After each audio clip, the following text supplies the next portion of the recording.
They wore crowns, but lived like fugitives, from scandal, from scrutiny, and sometimes from each other. Behind every royal portrait is a lie politely ignored, a lover quietly erased. These are the affairs they couldn't confess, but couldn't stop. Kings, queens, and consorts caught in webs of betrayal, obsession, and whispered conspiracy. Not just forbidden love, state secrets with lipstick. You're not about to watch a history lesson. You're about to enter the royal backrooms. Welcome to 30 Forbidden Affairs in Royal History, where loyalty is optional, discretion is currency, and the heart is just another battlefield. Before we dive in, if you love unraveling the secrets history tried to bury, make sure to subscribe. We drop stories like this all the time, dark, messy, and still somehow true. And hey, tell us in the comments, where in the world are you watching from and what time is it right now? Midnight in Madrid? 3 a.m. in Manila? Let's see who's up late with royalty's worst-kept secrets. 1. King Edward VIII and Wallis Simpson, UK. It began, as most royal scandals do, with a man who had everything, except, apparently, restraint. Edward, Prince of Wales, the golden-haired heir with the jawline of a war hero and the libido of a jazz-age socialite, was never built for quiet duty. He collected parties like medals, women like secrets, and responsibilities like overdue library books, briefly and reluctantly.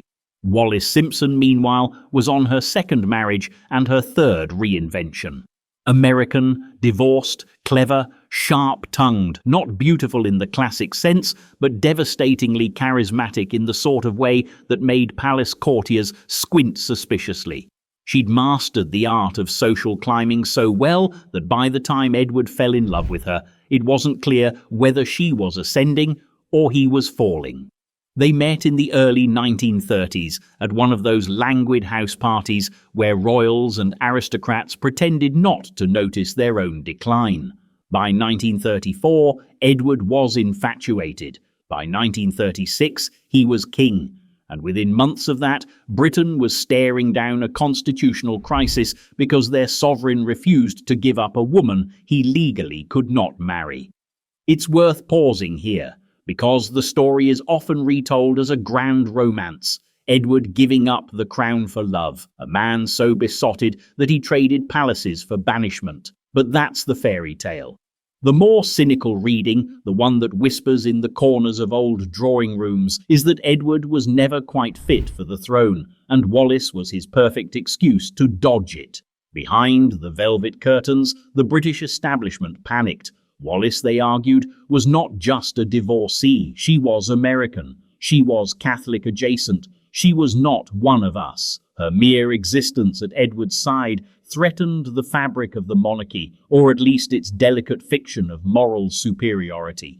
The government gave him a choice, the crown or the woman. And Edward, with the flair of a man who had never been told no, chose neither path with grace.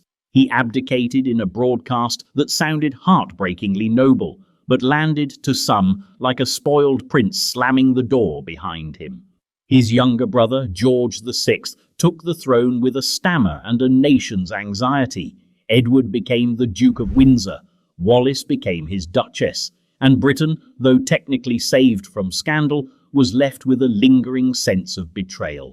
But here's the twist that sticks. For all the love that was supposedly worth a crown, Edward and Wallis spent much of their life in quiet exile, bouncing between borrowed estates and polite society that never quite accepted them. He wrote wistful letters. She reportedly referred to him as the little man. Their marriage was a slow burn of mutual dependency and private bitterness. And still, questions remain. Did Edward step down out of love, or because he feared the demands of rule?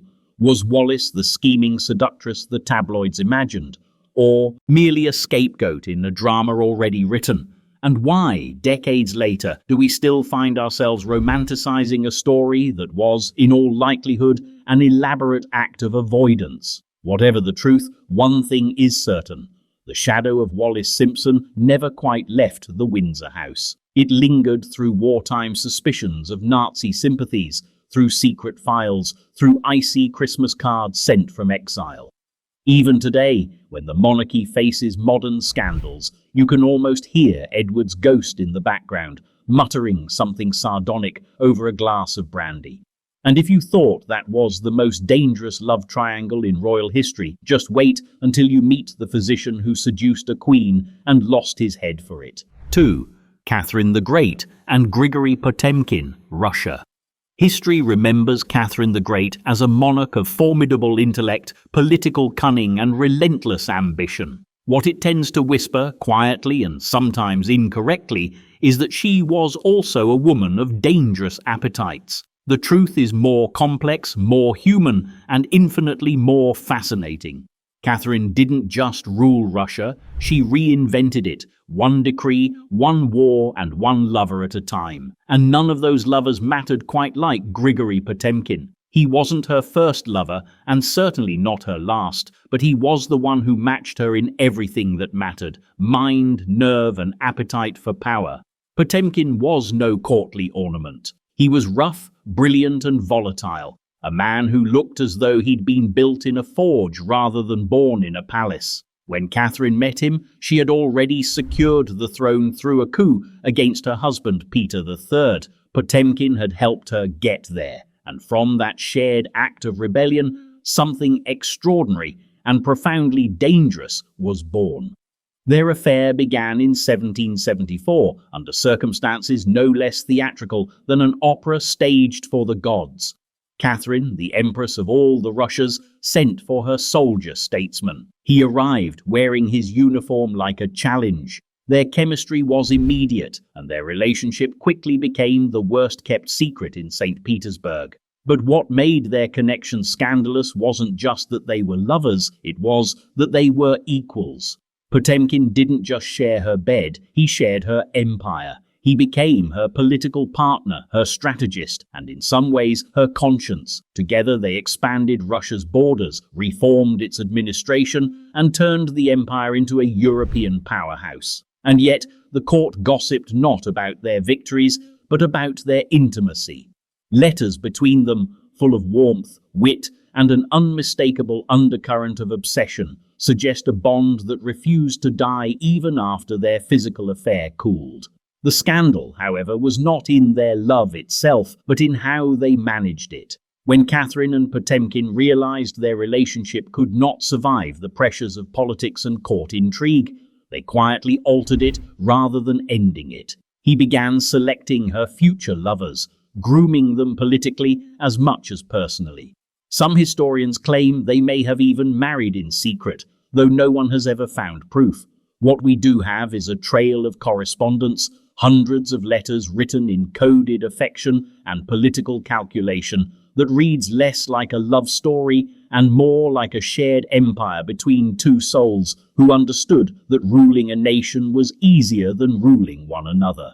Foreign diplomats whispered that Potemkin was the shadow emperor.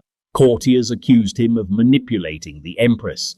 Others claimed that Catherine was the true mastermind, using Potemkin's loyalty as her most dangerous weapon. The truth, of course, lived somewhere between admiration and ambition, a relationship that blurred the lines between affection and power until they became indistinguishable. When Potemkin died suddenly in 1791, Catherine was devastated. She mourned him privately, but ruled publicly as though nothing had happened. Yet the empire she built after his death bore his fingerprints everywhere. Cities, monuments, even entire regions, their shared legacy written into maps. Their love, in a sense, became geography. The real mystery isn't whether they loved each other, but how much of Russia's destiny was written in the space between them. Were they lovers who ruled an empire, or rulers who happened to fall in love? Did Catherine truly need Potemkin, or did she simply recognize in him the reflection of her own power? And perhaps most intriguingly, why did she keep searching for men like him long after he was gone? Somewhere in that tension between affection and control, between empire and emotion, lies the paradox of Catherine the Great. She could command armies but not her heart. She could shape nations but not her own desires. And it's almost poetic that the Empress of Russia, who wanted everything, could never again find someone who gave her both power and peace. But power and passion rarely coexist quietly in royal corridors. Because just as Catherine's court whispered about love and empire across Europe, another monarch was discovering that his own passion would summon not greatness, but poison, witchcraft, and scandal that reached to the very heart of Versailles. If you've made it this far, you already know we don't do fairy tales here. Just the real, tangled, gloriously uncomfortable truths. So if you're into that, hit subscribe and stay with us. And while you're at it, drop a comment. Where are you tuning in from, and what time is it on your end? Because honestly, this feels like the kind of history best consumed after dark. 3. King Louis XIV and Madame de Montespan, France. If Versailles had a scent, it would have been a precarious blend of orange blossom, gilt polish, and simmering resentment.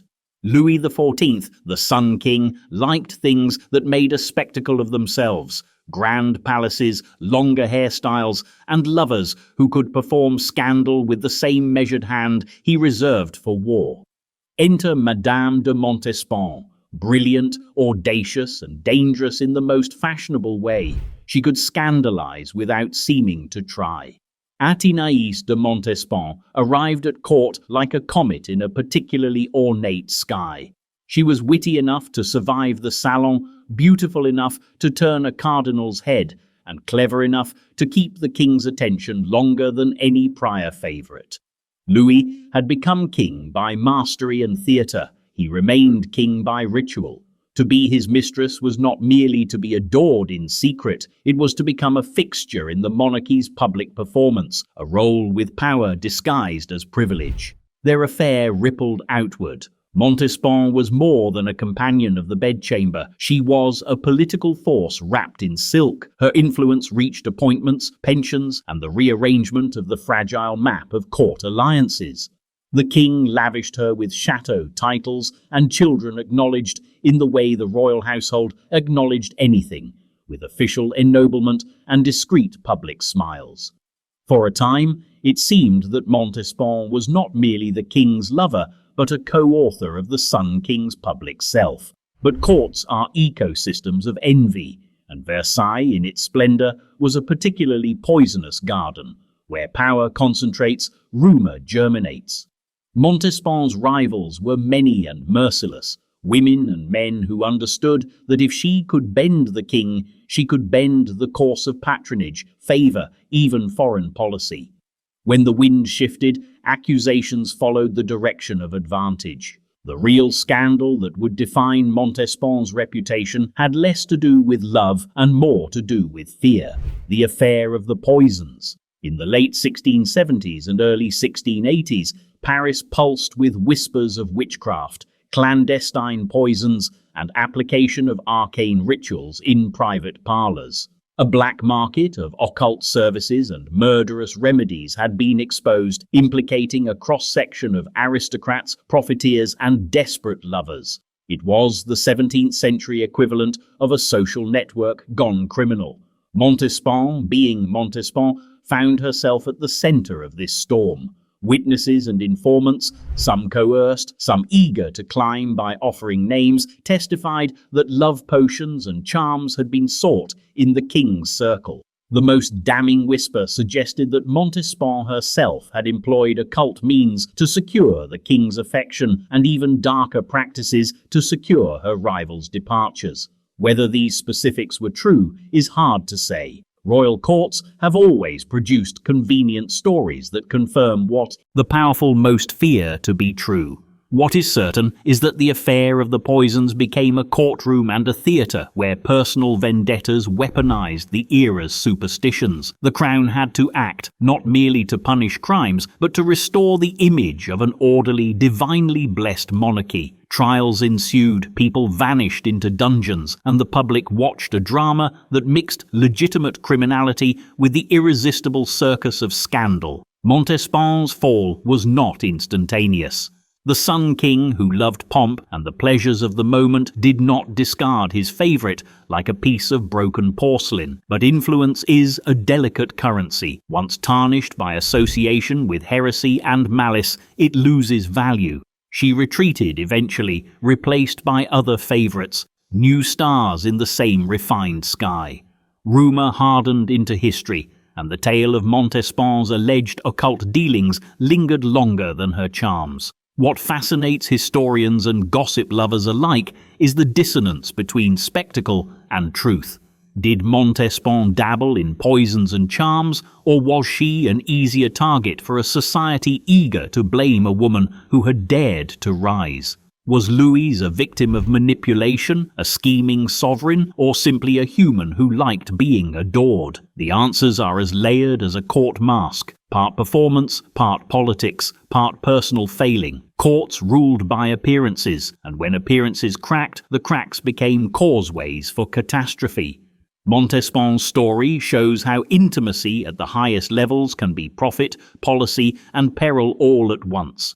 Which brings us to a different kind of intimacy, not one of lavish seduction and whispered plots, but a medical intimacy that turned a royal bedchamber into a site of reform, obsession, and, ultimately, mortal consequence.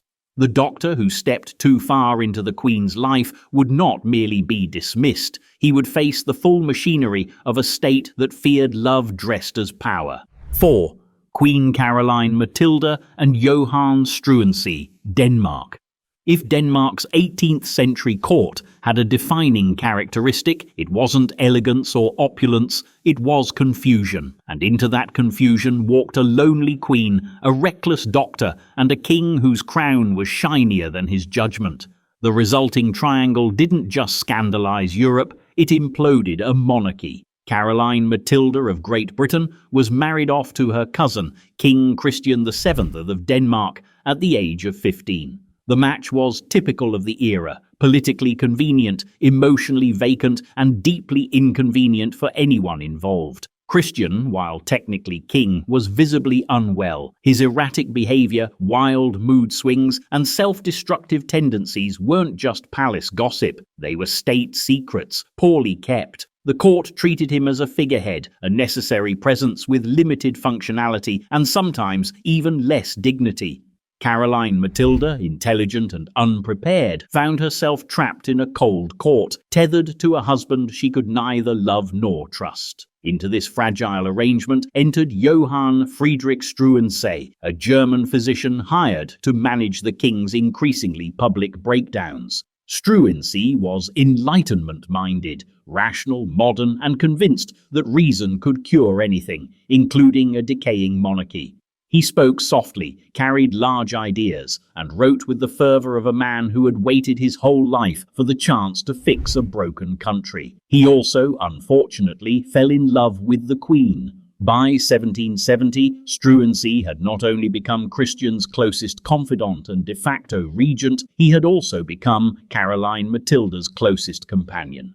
Their affair began discreetly, if such things can ever be discreet in a court where every curtain has eyes. But discretion and power rarely cohabit for long. Soon, Struensee was issuing royal decrees, abolishing censorship, reforming education, and antagonizing the nobility, often with Caroline's implicit or explicit support. He was a commoner rewriting Denmark's future in Enlightenment ink, and he was doing it while holding the Queen's hand.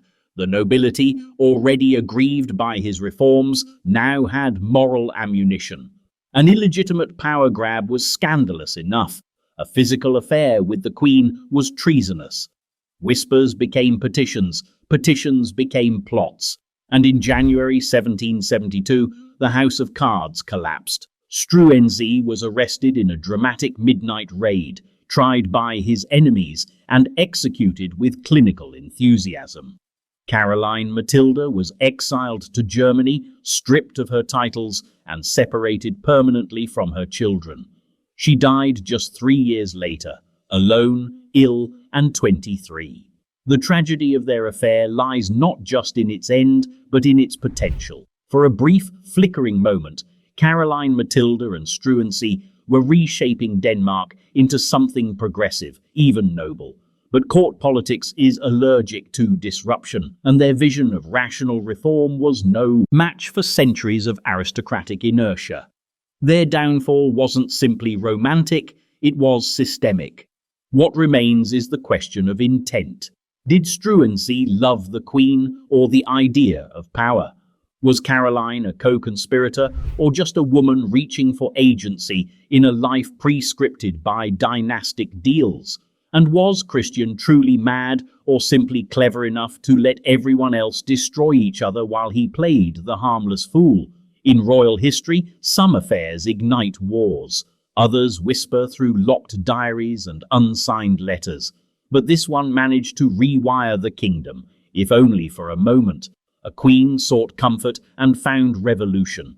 A doctor treated madness and caught it himself. And just as Denmark exiled its queen for loving the wrong man, another royal across the channel was preparing to do the opposite, burn down his kingdom in pursuit of a woman who would become both queen and downfall, martyr and monster, saint and scapegoat. 5. King Henry VIII and Anne Boleyn, England. If obsession had a coat of arms, it would bear the Tudor rose, a broken quill, and the silhouette of a second wife. King Henry VIII wasn't the first monarch to fall in love with someone he wasn't supposed to, but he may have been the first to drag an entire nation into theological chaos because of it, and do it with the conviction of a man who believed both God and history were on his side. Anne Boleyn arrived at court not as a queen in waiting, but as a supporting actress in the ongoing Tudor drama. Educated in the courts of the Netherlands and France, she was polished, sharp-tongued, and politically astute. She knew how to speak without revealing, flirt without surrendering, and push without being seen to shove. When Henry noticed her around 1525, she was serving as a lady-in-waiting to his current queen, Catherine of Aragon, an irony lost on exactly no one. Unlike her sister Mary Boleyn, who had already been Henry's mistress and was conveniently dismissed when the king grew bored, Anne refused to play the same role. She didn't want to be a royal footnote. She wanted something more dangerous, legitimacy. So she waited, calculating and elusive, while the king grew increasingly unhinged in his desire for her. Catherine of Aragon had failed in Henry's eyes to provide the one thing he truly wanted, a male heir. Their daughter, Mary, was not enough. Henry saw his dynasty as fragile, his lineage as vulnerable, and his throne as perpetually one tragic accident away from civil war. Anne became, in his fevered imagination, both the solution and the prize, a woman who would give him sons and silence the whispers that the Tudors weren't long for history. The Church, of course, had rules, and popes, inconveniently, were not fond of rewriting scripture to suit the hormonal needs of monarchs. When the Vatican refused to annul Henry's marriage, he did what any romantic absolutist might. He restructured Christianity. Thus was born the English Reformation, not through spiritual enlightenment, but through court gossip, royal lust, and a king's refusal to hear the word no. In 1533, Henry and Anne were married in a secret ceremony. By June, she was crowned queen. By September, she gave birth to a daughter, Elizabeth, who would one day become one of England's most formidable monarchs. But at the time, she was simply a disappointment in a christening gown. The pressure mounted. Anne miscarried at least twice. Whispers began, plots thickened, and in 1536, just 3 years after marrying the king, Anne Boleyn was arrested on charges of adultery, incest, and treason, all suspiciously convenient, all fatally effective. Whether Anne was guilty of anything beyond ambition remains a matter of historical debate. What's certain is that she became the scapegoat for Henry's frustrations, political missteps, and unmet expectations. He had loved her until he didn't, and then he made sure no one else could. But Anne's ghost is louder than most. Her daughter would rise to rule the very kingdom that murdered her. The Church of England, born out of her marriage, would outlive monarchs and empires, and Anne herself, vilified in life, would be resurrected in history as a martyr of ambition, intellect, and inconvenient womanhood. What remains is the peculiar irony of Henry's love. It achieved everything he wanted, except happiness. The son he so desperately sought came from another wife and died young. The religious empire he created spiraled into centuries of conflict, and Anne, the woman he defied God for, became the queen he destroyed to appease his own gods of pride and paranoia. But royal scandals have a strange metabolism. Just as one kingdom was burning through queens, another was basking in theatrical decadence. England had its Reformation. France, it had its own brand of chaos, a monarch known for his mistresses, a kingdom addicted to indulgence, and an actress who somehow survived it all with her wit intact and oranges in hand. 6. King Charles II and Nell Gwyn, England. By the time Charles II returned to England in 1660, monarchy itself was a nervous experiment. His father had been beheaded. His country had flirted with republicanism, puritanism, and all the joylessness that entails. And Charles, having spent years in exile dodging war, debt, and poorly cooked foreign dinners, arrived back on the throne with a simple motto. If England was going to have a king again, it might as well be fun. Enter Nell Gwyn, court jester, mistress, actress, and possibly the most beloved woman to ever emerge from backstage into royal history. Born to a brothel keeper and raised in the shadows of poverty, Nell didn't just climb the social ladder, she sprinted up it, laughing the whole way. By the time she met Charles in the early 1670s, she was already famous for her sharp tongue, red hair, and comedic timing. She sold oranges in the theatre and later stole the show on stage, one biting quip at a time. Their affair began with the kind of unlikely magnetism that scandalizes aristocrats and delights the public. Charles had mistresses by the dozen, duchesses, courtesans, foreign nobles, but Nell was different. She was not polished, not courtly, and not particularly interested in pretending. She called him her Charles, referred to his political advisers with nicknames that didn't flatter, and famously once shouted to a crowd mistaking her carriage for that of a rival, "Good people, I am the Protestant whore." That line alone secured her a place in the public's affections. Unlike many royal affairs, Nell's liaison with the king didn't bring her enemies at court, mostly because she didn't pretend to be anything other than what she was. She bore Charles 2 sons, was gifted a townhouse and pension, and spent much of her time walking a delicate tightrope between public adoration and private dependence. She never tried to play politics, never demanded titles beyond what Charles was willing to offer, and reportedly used her influence not for herself, but to secure futures for her children and charitable causes. What made their relationship remarkable wasn't just the class divide, it was how unthreatening Nell seemed to the machinery of monarchy. She wasn't trying to reshape the realm, start a religion, or orchestrate the downfall of rivals. She was simply and consistently Nell, and that somehow made her the most enduring of Charles's mistresses.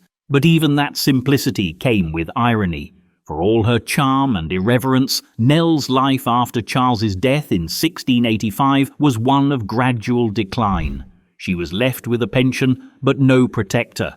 The court moved on, the play ended, and the actress who had once held a nation's laughter in her palm faded into quieter history. She died in relative obscurity, though her funeral was reportedly well attended by those who remembered what it meant to laugh during a king's reign. The question lingers, though, did Nell Gwyn truly love the king or simply the escape he represented? And did Charles love Nell or just the idea of someone who made the crown feel a little lighter on his head? Affairs of kings often end in disgrace, exile, or treason trials. Nell Gwyn somehow avoided all three. She remains an anomaly in royal scandal, an affair with no conspiracy, no coup, and no bloodshed. Just a woman who made a king smile and made a kingdom remember that joy too could be subversive. But not all betrayals happened in laughter. Across the Channel, while empires rose and emperors marched, another kind of betrayal was unfolding, not on stage, but behind closed doors, while one of Europe's most ambitious leaders waged wars abroad and wondered what his beloved was doing at home. 7. Empress Josephine and Hippolyte Charles, France. Before Josephine was an empress, she was a widow with debts, charm, and a quiet talent for survival. Before Napoleon was an emperor, he was a rising general with a temper that bent steel and a heart too easily disarmed. Their union from the start was a study in imbalance, of affection, of ambition, and of what happens when love meets legacy at the wrong angle. While Napoleon was busy redrawing European borders and obsessing over military dispatches, Josephine remained in Paris, where society salons buzzed and loyalties shifted like the breeze. And into that breeze rode Hippolyte Charles, a dashing young army officer with a penchant for luxury, exaggerated stories, and silk waistcoats a little too tight for propriety. He was charming, frivolous, and nearly everything Napoleon wasn't, which perhaps was the point. Josephine's affair with Charles was never officially confirmed, but it didn't need to be. The letters, the whispers, the sudden appearances of fine gifts with unclear origins all told a story Napoleon refused to read until he couldn't ignore it any longer. Friends warned him, spies reported. And when he returned from Egypt in 1799, sunburnt and disappointed, he reportedly exploded, not just from the betrayal, but from the embarrassment. The scandal stung more than just his pride. Napoleon, obsessed with control, saw the affair as a personal humiliation and a political liability. His marriage to Josephine, once a romantic lunge, had become a tightrope. She had given him legitimacy in Parisian high society, but her influence was now weighed down by rumors. Hippolyte Charles, with his flashy waistcoats and irreverent grin, represented a crack in Napoleon's image, a reminder that even a conqueror could be cuckolded. And yet, he didn't leave her. Not immediately. Their relationship cooled, then calcified into a formal alliance. Josephine became empress in 1804, by which time Charles was long gone, having faded back into private life, his name a footnote in the margins of imperial shame. But the wound never quite closed. Napoleon eventually divorced Josephine in 1810, not because of Hippolyte Charles, but because she couldn't bear him a son. Even so, in exile on St. Helena, he kept a locket with her portrait and whispered her name near the end, which makes one wonder, was his heartbreak over her betrayal, or over the fact that she had loved someone else in a way he never quite understood? Love is rarely neat in history. In palaces and battlefields alike, it frays where it should hold and vanishes just when power needs it most. And sometimes, when kings fall in love with actresses or emperors fall out of love with their wives, the true scandal isn't the affair. It's that they expected loyalty in a world built entirely on performance. But if you think that scandal only dances in the wings, wait until it takes center stage. The next affair didn't just rattle a household. It echoed in the fall of an entire monarchy. 8. King Alfonso XIII and Carmen Ruiz Moragas, Spain. When Alfonso XIII of Spain took the throne in 1886, on the day he was born, he became a king before he was even a child. That might explain why, as an adult, he often behaved like neither. His reign was marked by turbulence, military blunders, political divisions, and the slow unraveling of a monarchy struggling to remain relevant. But among the many controversies of his time, none captured the imagination or the disapproval of the public quite like his long-running affair with the actress Carmen Ruiz Moragas. Carmen was no courtier. She was a rising star in Madrid's theatre scene, graceful, magnetic, and far too modern for the conservative tastes of the Spanish royal court. To the nobility, she was a curiosity. To Alfonso, she was a revelation. Their relationship began sometime in the 1910s and stretched quietly across a decade filled with upheaval. While Alfonso presided over a country drifting toward crisis, Carmen offered an escape, one made of private apartments, whispered rendezvous, and, eventually, children born into the shadow of illegitimacy. What made the affair scandalous wasn't just its longevity or Carmen's social status. It was the brazenness with which Alfonso straddled both worlds. He remained married to Queen Victoria Eugenie of Battenberg, with whom he had 6 children, while openly maintaining his relationship with Carmen. His court pretended not to see, the public pretended not to care, until it did. As Spain's social fabric began to strain under the weight of political corruption and rising republicanism, the king's personal life became symbolic of his detachment. He was a monarch playing house with an actress while the nation slid toward collapse. Carmen bore him 2 children, whom Alfonso quietly acknowledged but never publicly legitimized. She lived comfortably, though not extravagantly, and continued to perform on stage, remaining in her own way independent of the throne that both sustained and compromised her. Their affair didn't end with any dramatic break or exile. It faded with the times. Alfonso abdicated in 1931, and the Spanish monarchy entered its long interregnum. Carmen died in 1936, the same year Spain began tearing itself apart in civil war. The irony? Of all Alfonso's missteps, it was his public-private divide, the theatre of monarchy versus the reality of human impulse, that ultimately weakened him most. Carmen was never the reason he fell, but she became one of the symbols of why he could no longer stand. But Spain wasn't alone in this balancing act of illusion and indiscretion. Across the sea, another prince, charming, corpulent, and constitutionally allergic to monogamy, was perfecting the art of royal scandal. His name was Bertie, and his mistress would leave behind more than gossip. She'd leave a legacy that still echoes through the modern royal family. 9. Queen Victoria's son Bertie, King Edward VII, and Alice Keppel, UK.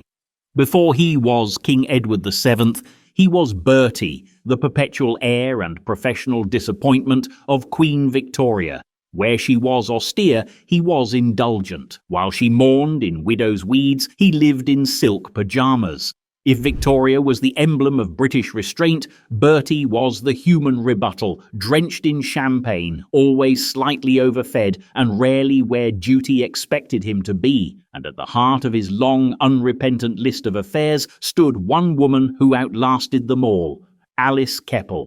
Alice was clever, not in the academic sense, but in the way that matters most at court. Socially, emotionally, and tactically sharp. Married to a well-connected but unambitious officer, she entered London society with charm and a glint of calculation. When she met Bertie in the 1890s, he was in his 50s, decades into his career as Britain's most scandalous heir, and she was still in her 20s. The match was, on paper, mismatched. In practice, it was exactly what both of them needed.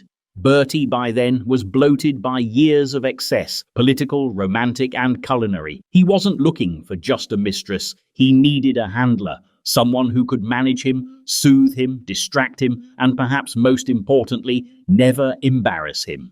Alice Keppel became all of these things and more. She was discreet, emotionally intelligent, and had the rare ability to make him feel admired without being manipulated. While others had tried to seduce the prince for titles or favors, Alice played the long game, anchoring herself to his moods, not just his throne. Victoria, predictably, disapproved. Bertie's wife, Alexandra of Denmark, disapproved less, perhaps because she knew disapproval wouldn't change a thing. The entire court tolerated Alice, not because they liked her, but because they liked her effect on Bertie. He was calmer, less reckless, less likely to derail dinner with a sulk or scandal. Even foreign dignitaries came to understand that if you wanted something from the Prince of Wales, it helped to go through Alice first. By the time Bertie finally ascended the throne in 1901, Alice's role was unofficial but unmistakable. She wasn't invited to official functions, but everyone knew who she was. Her influence, subtle and consistent, became the soft power behind the blustering monarch. Even as his health declined and the Edwardian age began to unravel, she remained his confidant. When Bertie died in 1910, Alice was reportedly barred from his deathbed by Queen Alexandra, but she'd already etched herself into royal memory, not through scandalous letters or tragic drama, but through something rarer: strategic affection. Her legacy lingered, not just in the whispered stories of Edwardian salons, but in a very tangible detail: her bloodline. Her great-granddaughter is Camilla, now Queen Camilla, whose own royal affair would mirror Alice's in complexity, controversy, and unexpected endurance. History doesn't always repeat, but it has a habit of echoing. And as the 20th century edged closer, another prince, equally reckless but far less lucky, was already tangled in a romantic disaster of his own. This time, the lover wasn't just inconvenient, she was illegal. A marriage that never counted, a queen who never was, and a love story Britain tried very hard to forget. 10. King George IV and Maria Fitzherbert, UK. If there was ever a royal whose personal life played like a satirical opera, too dramatic for tragedy, too absurd for comedy, it was George IV. As Prince of Wales, he collected debts, mistresses, and bad decisions with the same gusto others reserved for art or horses.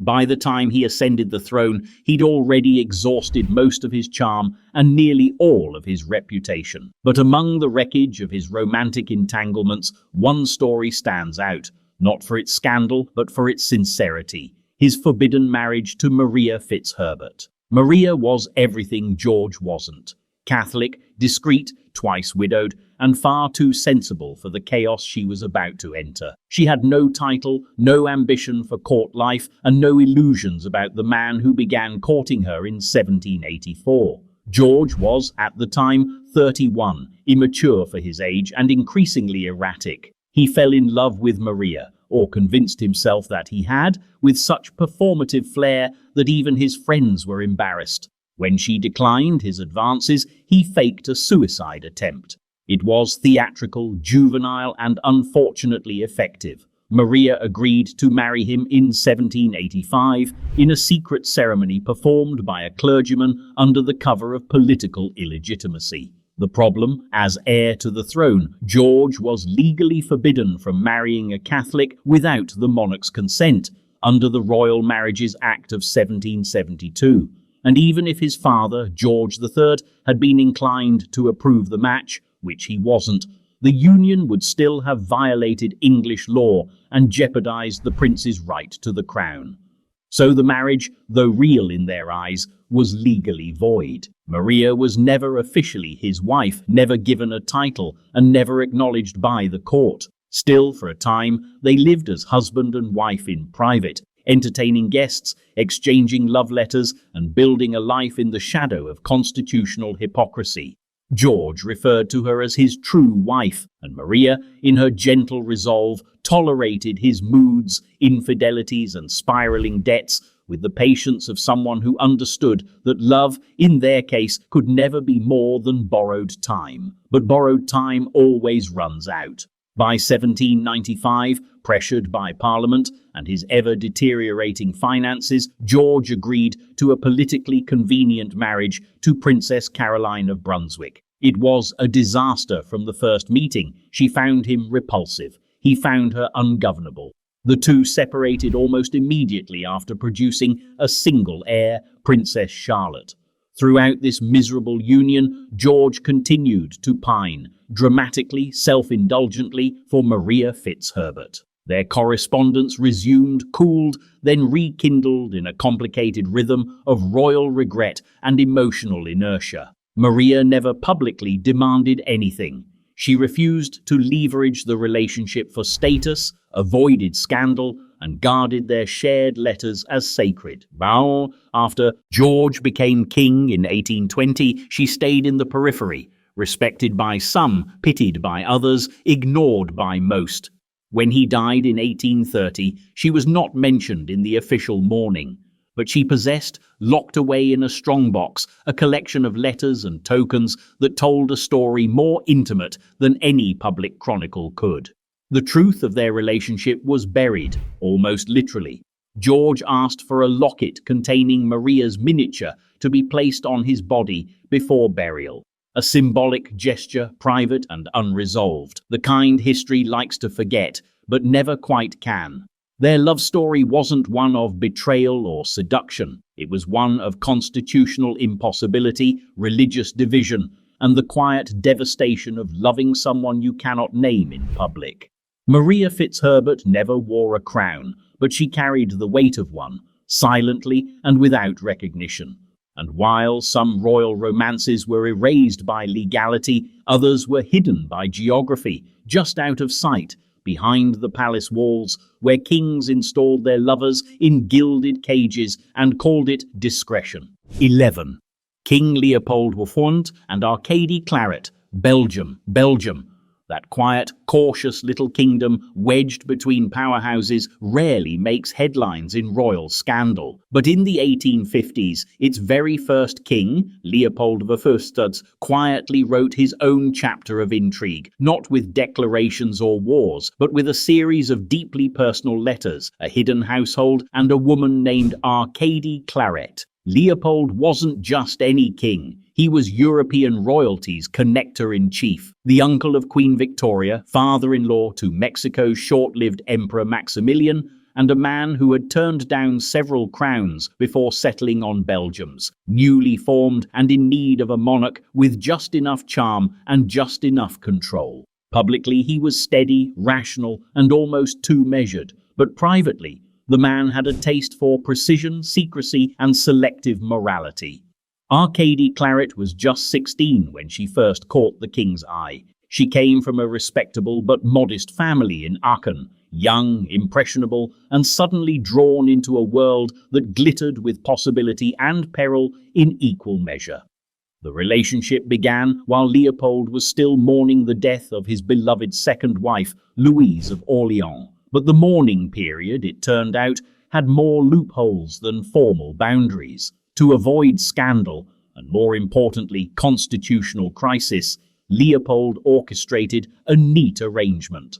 Arcady was married off to Ferdinand Meyer, a government official whose greatest contribution to history may have been lending his last name to a deception.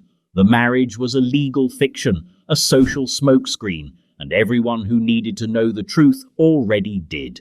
With the public satisfied by the veneer of propriety, Leopold kept Arcady comfortably installed in a private residence near the royal palace in Brussels. There they raised two sons, Georges and Christian, both fathered by the king and quietly granted noble titles. Arcady was given the courtesy title of Baroness von Eppinghoven, a nod to nobility that came without public acknowledgement or royal ceremonies. Belgium's moral image remained intact, technically. What made this affair so scandalous wasn't its content. There were no duels, no bitter betrayals, no intercepted letters filled with damning confessions, but rather its quiet longevity. For nearly 2 decades, Leopold maintained 2 lives, one as Belgium's cautious king, another as a devoted partner to a woman he could never officially recognize. The public knew enough to suspect, but not enough to confront, and that ambiguity, curated and cultivated by the monarchy, became its own form of control. Arcady herself never attempted to force her way into the official narrative. She was content, or at least resigned, to live in the margins of royalty. Her sons, however, bore the weight of semi-legitimacy. Born of a king, but never heirs, recognized by the court, but never invited too close. Their existence was proof of a love affair that everyone pretended wasn't happening in the same city, just across a courtyard. Leopold I died in 1865. He was mourned as a statesman, a stabilizer, and a patriarch of European diplomacy. Arcady faded from view shortly after. leaving behind a story hidden in real estate deeds, discreet correspondences, and 2 sons with royal blood and no throne to match. History remembers Leopold for his diplomacy, his discipline, and his dynastic genius. But tucked just beneath that public legacy is the quiet truth of a private life he compartmentalized with surgical precision. A man who ruled Belgium with restraint and lived in contradiction. But while Leopold kept his love quiet and contained, the next scandalous royal managed something far messier. A public marriage, a private torment, and a young devout queen slowly unraveling beneath the weight of betrayal whispered behind palace doors. 12. King Ferdinand VII and Maria Josepha Amalia, Spain. If power corrupts, then Ferdinand VII of Spain was a monarch marinated in its most self-serving brine. His reign was a revolving door of absolutist returns, betrayals, and constitutional backpedaling, earning him the charming nickname El Deseado, the Desired, which quickly soured into something closer to El Detestado, the Detested. But behind the dramatic oscillations of his public life, there was another, quieter drama playing out. One that centered on his third wife, Maria Josepha Amalia of Saxony, and the whispers that drifted through the royal corridors as their marriage unraveled in silence. Maria Josepha Amalia was just 15 when she was married off to Ferdinand in 1819. He was in his mid-30s, recently widowed for the second time, and already showing signs of the autocratic paranoia that would define his later years. She was devout, sheltered, and had been raised in a convent, a girl trained in piety, not politics. When she arrived in Spain, what awaited her wasn't just a foreign court, but a husband known more for repression than romance. From the outside, the marriage appeared, at first, to be a symbolic union, a Protestant-turned-Catholic princess brought in to bolster Spain's Catholic monarchy after the upheaval of the Napoleonic Wars. But inside the palace, the relationship was deeply dysfunctional. Ferdinand, increasingly frustrated by his young wife's reluctance to consummate the marriage, began to withdraw emotionally and, according to court rumors, seek comfort elsewhere. Affairs are difficult to confirm when conducted under layers of royal protocol, but during this time the palace swelled with gossip about the king's private escapades. Servants whispered of late-night visits, unexplained absences, and companions whose names never made the court register. Ferdinand had long cultivated a public image of piety and traditional values, but in practice he was impulsive, erratic, and prone to contradiction. Maria Josepha, meanwhile, remained isolated, politically irrelevant, socially muted, and increasingly melancholic. Their childlessness added fuel to the rumor mill. With no heir produced after several years of marriage, pressure mounted from every direction. Some blamed the Queen's religious scruples. Others whispered that the king was simply uninterested in fidelity. There were darker suggestions too: impotence, manipulation, even coercion, all wrapped in layers of conjecture no one dared unpack too thoroughly in public. What mattered most was that the marriage was failing, and everyone knew it. In 1829, after 10 years of mutual misery, Maria Josepha Amalia died suddenly at the age of 25. Officially, her death was attributed to illness, but unofficially, speculation flourished. The Queen had always seemed ghost-like at court, present but never quite visible, as though already fading from history even while alive. She left no children, no political mark, and few personal records. Her legacy, if one can call it that, became a cautionary footnote in the wider narrative of Ferdinand's turbulent rule. Ferdinand remarried just months later, this time to Maria Cristina of the Two Sicilies, who would finally provide him with an heir. But the ghosts of his earlier marriages, particularly Maria Josepha, haunted the royal image. Her short, silent life became a mirror held up to the king's contradictions. A devout monarch who could not keep a devout wife, a champion of tradition whose private life unraveled behind the veil of respectability. It's easy to reduce Maria Josefa to a tragic figure, but perhaps it's more accurate to see her as a casualty of the monarchy's favorite pastime, performance. In public, she was the queen consort. In private, she was barely even a wife. And as Ferdinand's reign spiraled further into repression, her absence became a symbol of everything his court tried to ignore, a moral facade too fragile to withstand reality. But while some queens were erased quietly, others fought back, sometimes with silence, sometimes with rumor, and occasionally through the scandal of a child whose bloodline was not quite royal enough. 13.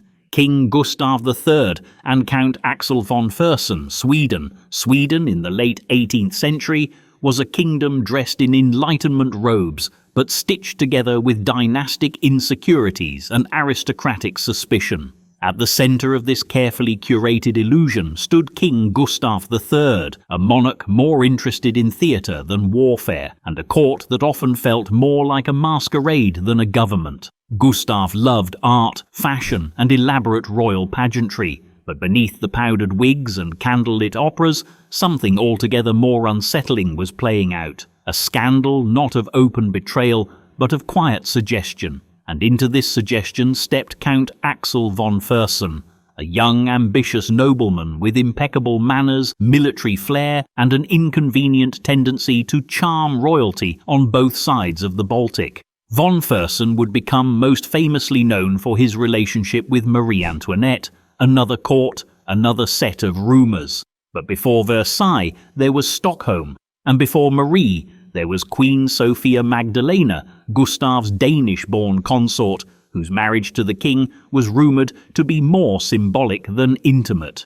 The Swedish nobility gossiped endlessly about Gustav's disinterest in his wife, his preference for long theatrical productions, and his suspiciously distant approach to fatherhood. The royal marriage, never a warm one, became the subject of diplomatic discomfort. For 9 years, it produced no children, leading to speculation about Gustav's health, preferences, and intentions. The pressure to provide an heir grew unbearable, and then in 1778, Sophia Magdalena gave birth to a son, Gustav Adolf. Officially, the succession crisis was over. Unofficially, it had just begun, because almost immediately, whispers began circulating that the child was not Gustav's at all. The rumours centred on Count von Fersen, who was not just close to the royal couple, but too close, frequently at court, seen in private conversations with the Queen, and described in various letters as favoured, in a way that felt both diplomatic and distinctly personal. While the official version of events insisted that Gustav had finally done his royal duty, some courtiers floated a darker possibility, that the king, unable or unwilling to fulfill his marital obligations, had orchestrated a quiet arrangement. That perhaps von Fersen had been recruited, not just as a loyal courtier, but as a biological stand-in. The evidence? Circumstantial. A few letters with suggestive phrasing, a timeline that raised eyebrows, and the child himself, whose features were occasionally said to resemble Fersen more than the king. The truth, if anyone knew it, was sealed behind a wall of etiquette and strategic denial. For his part, von Fersen never publicly addressed the rumours. He remained loyal to the court, served in military campaigns abroad, and went on to become entangled in the fate of the French monarchy. But in Sweden, the damage was done. The legitimacy of the heir was quietly, perpetually questioned. Gustav, wounded by the rumours but too image-conscious to confront them directly, tightened his control over court life. Sophia Magdalena retreated further into her private world, dutiful, silent, and possibly resentful. What makes this affair, or alleged affair, so persistent in historical memory is not the usual drama of seduction or betrayal, but the delicate absurdity of it all. A king who may have outsourced fatherhood, a queen who may have been both pawn and participant, and a count whose presence left just enough of a trace to make denial impossible and confirmation unnecessary. Because in courts built on protocol, ambiguity is often more useful than truth, And while Sweden delicately tiptoed around the question of paternity, another royal court was learning that some affairs don't stay in the shadows. They sit too close to the throne, whispering secrets into ears that shouldn't be listening, and dragging ministers, mistresses, and monarchs into a mess no amount of etiquette can contain. 14. King Philip IV and the Countess of Olivares, Spain. In 17th century Spain, power wasn't just absolute, it was ceremonial, layered in incense and velvet, and always filtered through a haze of Catholic solemnity and courtly restraint. King Philip IV, heir to one of the largest empires in the world, was expected to rule like a saint and behave like a statue. But statues crack, and saints, if you ask the right bishop, sin quietly. Philip IV reigned for more than 4 decades, during which time he presided over the slow decline of Spanish imperial dominance. He was known for his melancholic demeanor, his devout Catholicism, and a personal life that ran counter to both. Officially, he was pious and reserved. Unofficially, he fathered at least 30 illegitimate children, and his court was a rotating carousel of mistresses, noblewomen, and whispered rendezvous. But among these many liaisons, one relationship stood out, not just for its duration, but for its political implications: his alleged affair with the Countess of Olivares. The Countess was married to Gaspar de Guzman, the powerful Count Duke of Olivares, who also happened to be Philip's most trusted minister and right-hand man. A man obsessed with centralizing royal power and restoring Spain's former glory, Olivares was both brilliant and divisive. He commanded loyalty and fear in equal measure, and his wife, Inés de Zúñiga y Velasco, was elegant, politically astute, and, if rumors are to be believed, caught between loyalty to her husband and affection for her king. Whispers of an affair between the king and the countess began circulating in the late 1620s. The timing was delicate. Spain was embroiled in war, court factions were fracturing, and Olivares was increasingly isolated, politically and emotionally. That the king might have been entangled with his minister's wife only added to the volatility. Some claimed the affair was a long-standing one, hidden behind court rituals and carefully choreographed distance. Others believed it was a later development, born of Philip's growing discontent and Olivares' domineering presence. If true, the implications were extraordinary. It suggested not just a personal betrayal, but a political one, an emotional wedge driven into the tightest alliance in Spain's court. The power triangle of king, minister, and mistress had echoes of earlier royal dramas, but with the added tension of a kingdom teetering on the edge of decline.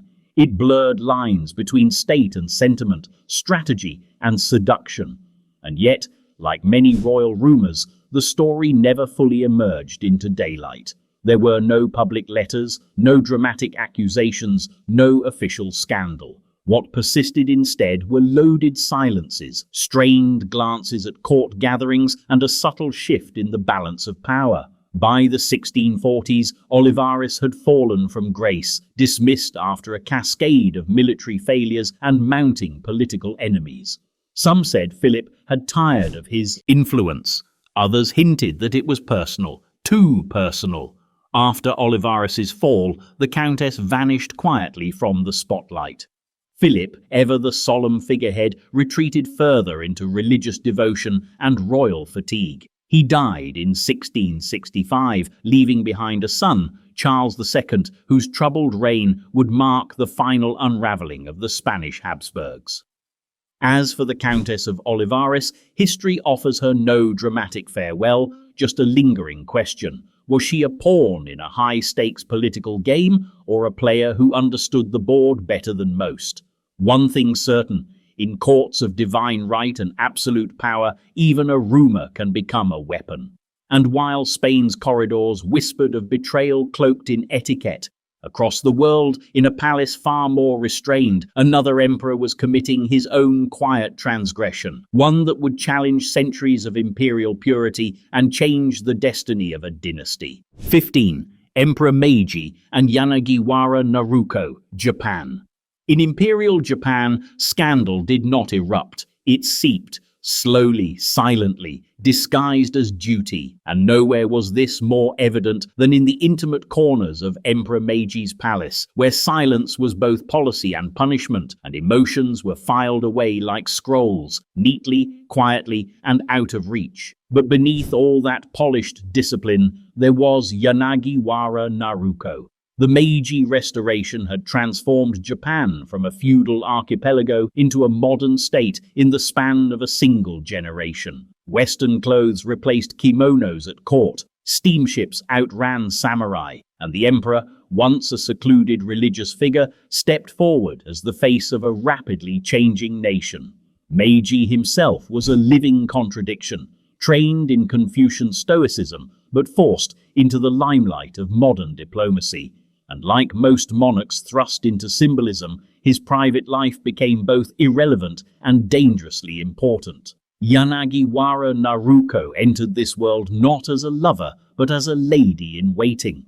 Cousin to one of Meiji's consorts and belonging to a noble lineage, she was placed within the imperial court in accordance with custom, an ornament of noble breeding, proximity, and silence.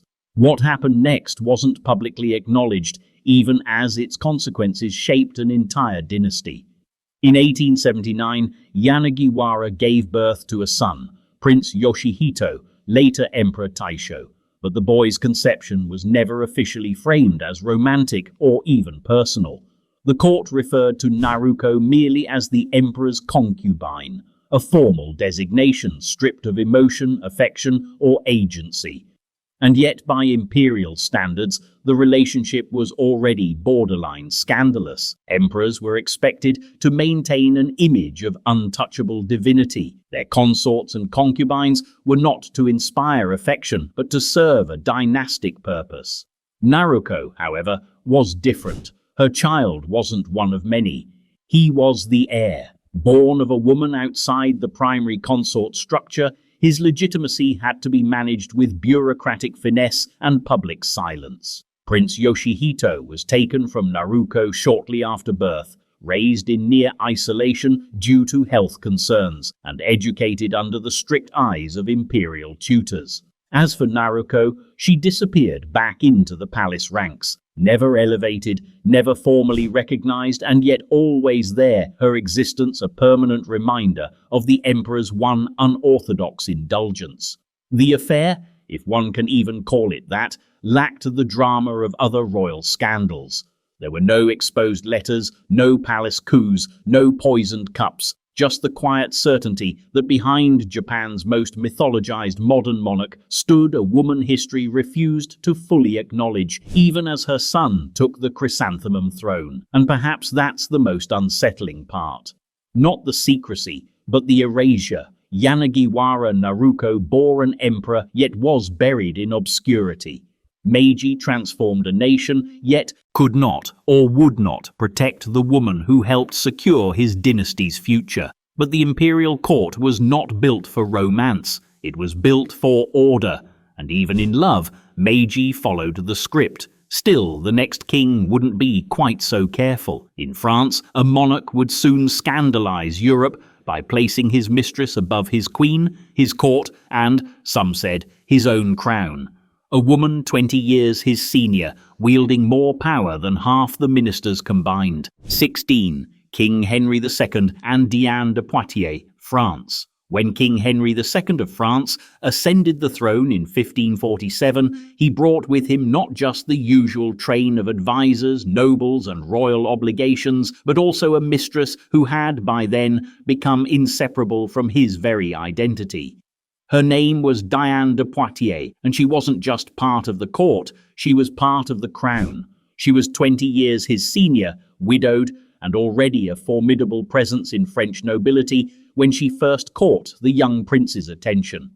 Their relationship began long before he became king, likely when he was just a teenager, recovering from the psychological trauma of being held hostage in Spain during his father's political negotiations. Diane became something between a maternal figure and an idealized muse, a woman who nurtured his mind, steered his education, and then, slowly and completely, occupied his heart.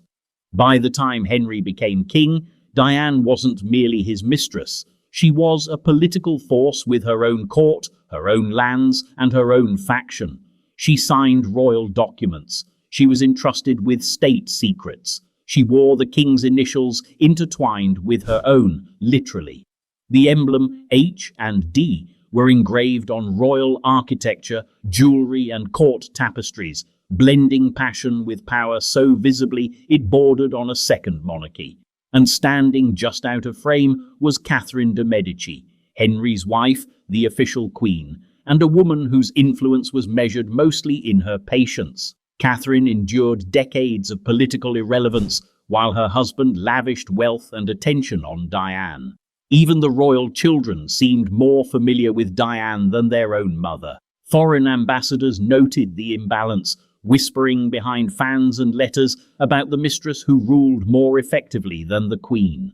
What made this affair scandalous was not just its length or the age difference or the audacity of Diane's influence. It was the complete inversion of expected roles. Diane wasn't hiding in the shadows. She was hosting court functions. She bathed in cold water to preserve her youth, rode horses better than half the nobles, and managed royal patronage networks with the skill of a seasoned administrator. She controlled access to the king, and by extension, to power itself. Henry remained fiercely loyal to her until his death in 1559 after a jousting accident during a tournament, an ironic demise for a king whose real battles were often fought within the palace. On his deathbed, Catherine finally re-entered the spotlight. She barred Diane from visiting, confiscated her properties, and erased her from the court with the ruthlessness of a queen who had waited long enough. But even then, Diane's ghost lingered. The monuments, the correspondence, the portraits, all testified to a love that had once shaped the French monarchy as profoundly as any treaty or war.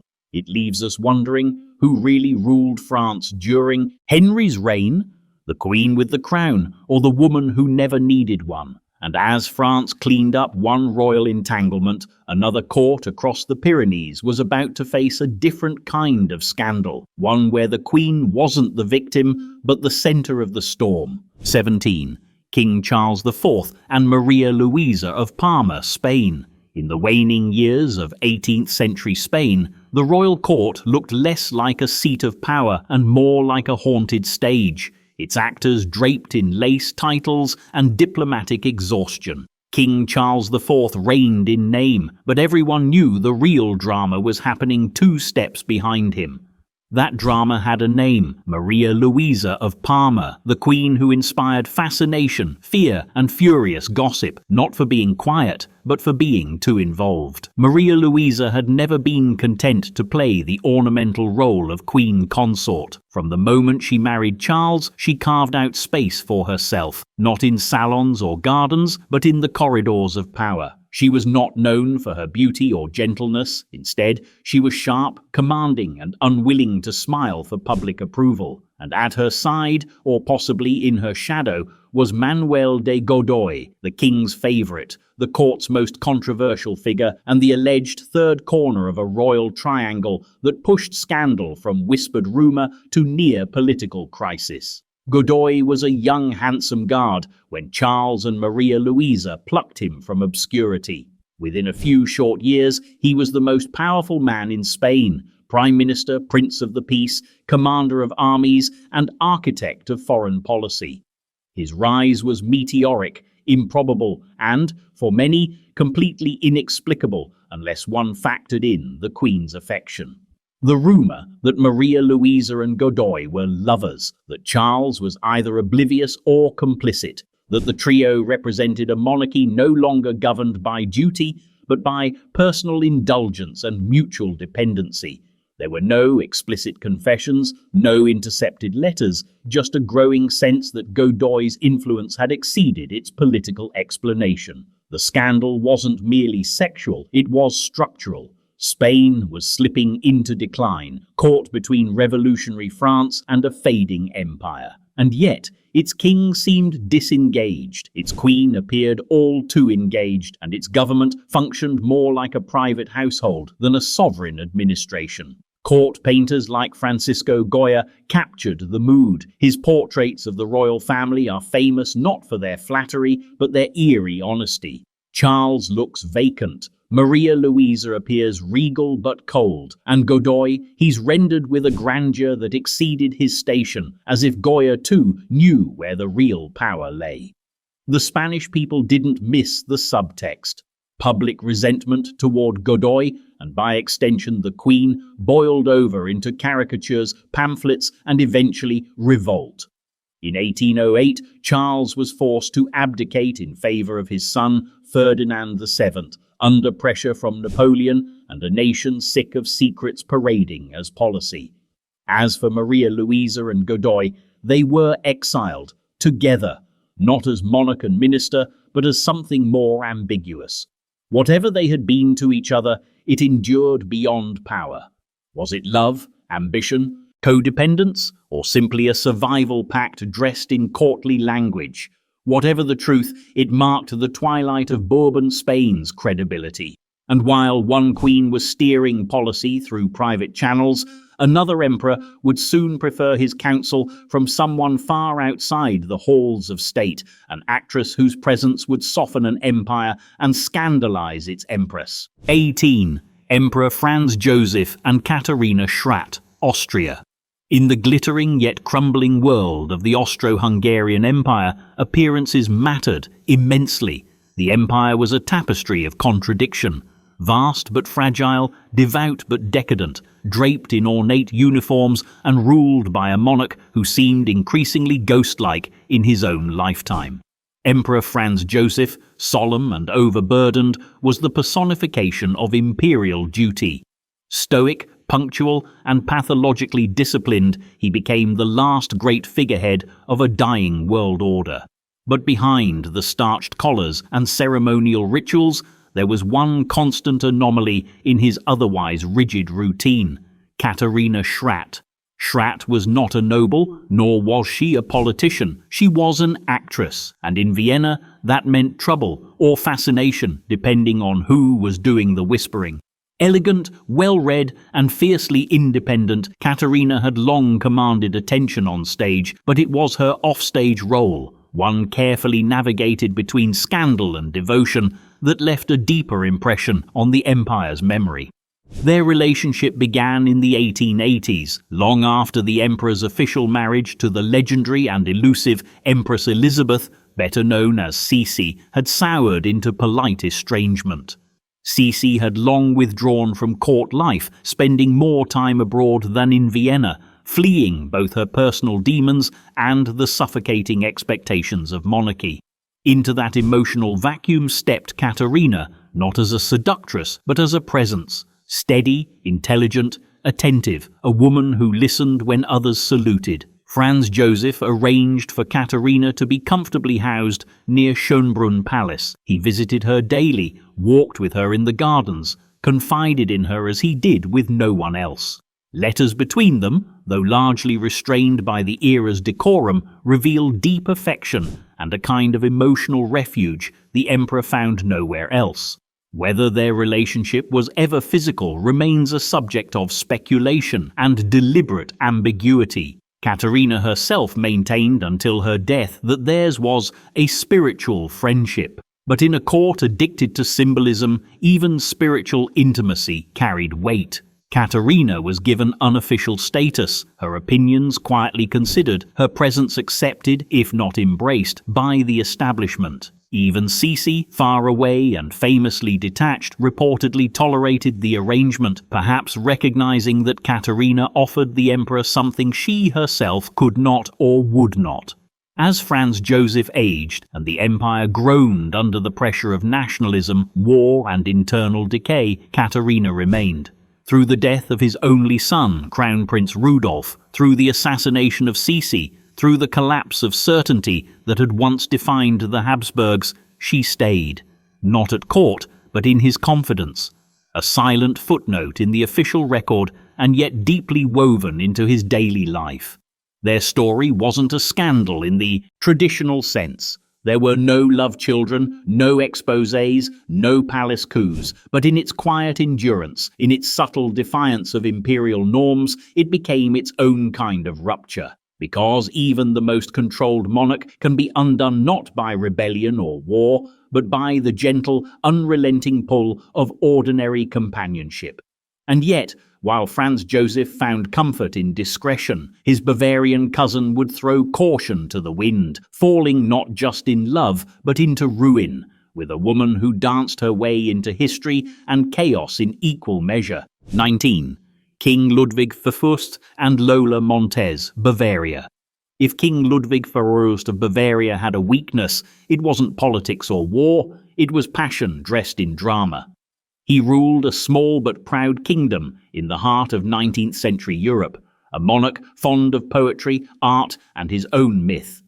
But in 1846, when a woman calling herself Lola Montez arrived at court, everything that held Ludwig's carefully curated image together began to unravel. Lola claimed to be a Spanish aristocrat and a celebrated dancer. In truth, she was neither. Born Eliza Rosanna Gilbert in Ireland, she had reinvented herself more times than most empires. What she lacked in authenticity, she made up for in confidence. She stormed into Munich with a whip-smart tongue, theatrical flair, and a history already littered with lovers, lawsuits, and duels. And Ludwig, aging, idealistic, and famously susceptible to beautiful women with defiance in their eyes, was instantly enchanted. He gave her a title, Baroness of Rosenthal, and a state-funded allowance. She gave him chaos. What followed wasn't just an affair, it was an avalanche. Lola alienated the court almost immediately. She insulted aristocrats, clashed with ministers, and wielded her influence like a flamethrower. When university students dared to mock her, Ludwig shut down the institutions. When citizens protested her presence, he branded them disloyal. His obsession with Lola wasn't quiet or courtly, it was stubborn, public, and dangerously unhinged.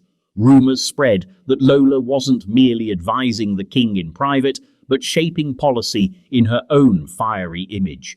She fancied herself a revolutionary, a liberal, a modern woman in a feudal world. The Bavarian elite saw her as an intruder, unrefined, unstable, and entirely too powerful. By 1848, Ludwig's love for Lola had cost him nearly everything: the loyalty of his ministers, the support of his people, and the stability of his throne. Revolutions were sweeping across Europe, and Bavaria was no exception. Under immense public pressure, Ludwig was forced to choose. He abdicated the throne in favor of his son and exiled Lola from the kingdom. Their final moments were less tragic than anticlimactic. She vanished from Bavaria, bounced across continents, and eventually died alone in New York. Ludwig lived on in private obscurity, continuing to write poetry and collect portraits of beautiful women, still holding Lola's long after her departure. What made the affair so devastating wasn't simply that a king fell in love, it was that he forgot how visible his crown really was. He treated his monarchy like a stage for personal romance, and in doing so revealed how fragile that stage had become. And if Ludwig lost his throne chasing a dancer, the next king would almost lose his soul in pursuit of another forbidden passion, one that would test the limits of faith, scandalize Catholic France, and end in whispers of poison and coronation gowns never worn. 20. King Henry IV and Gabrielle d'Estrées, France. King Henry IV of France was many things: a soldier, a pragmatist, a man of appetites, but above all he was a survivor. He'd spent years fighting religious wars, converting from Protestantism to Catholicism to secure his crown, and famously declared that Paris is well worth a mass. He was a monarch who treated ideology as strategy and love as something equally negotiable, and yet, for all his calculated choices, one relationship seemed to catch even him off guard: his affair with Gabrielle d'Estrées. Gabrielle was not born to scandal. Her family was minor nobility, respectable but unremarkable. She became a lady-in-waiting, as many young noblewomen did, and it might have ended there, another quiet life at the edge of royal drama. But Gabrielle had ambition wrapped in silk and a demeanour that belied the iron just beneath. When she caught Henry's eye in the late 1590s, he was already king and already married to Queen Margaret of Valois, though the two had been estranged for years. What began as yet another royal diversion quickly evolved into something far more serious. Henry didn't just keep Gabrielle at court. He flaunted her. He gave her estates, titles, jewels, and above all, legitimacy in a world where mistresses were supposed to remain comfortably in the margins. Gabrielle was dubbed the king's true love, and for once it didn't feel like court flattery. She bore him 3 children, all of whom he acknowledged. He paraded her in public. He included her in diplomatic events. He even began the legal process of annulling his marriage to Margaret in order to make Gabrielle his wife and queen. This was no small thing. France, still reeling from decades of civil war between Catholics and Huguenots, needed stability.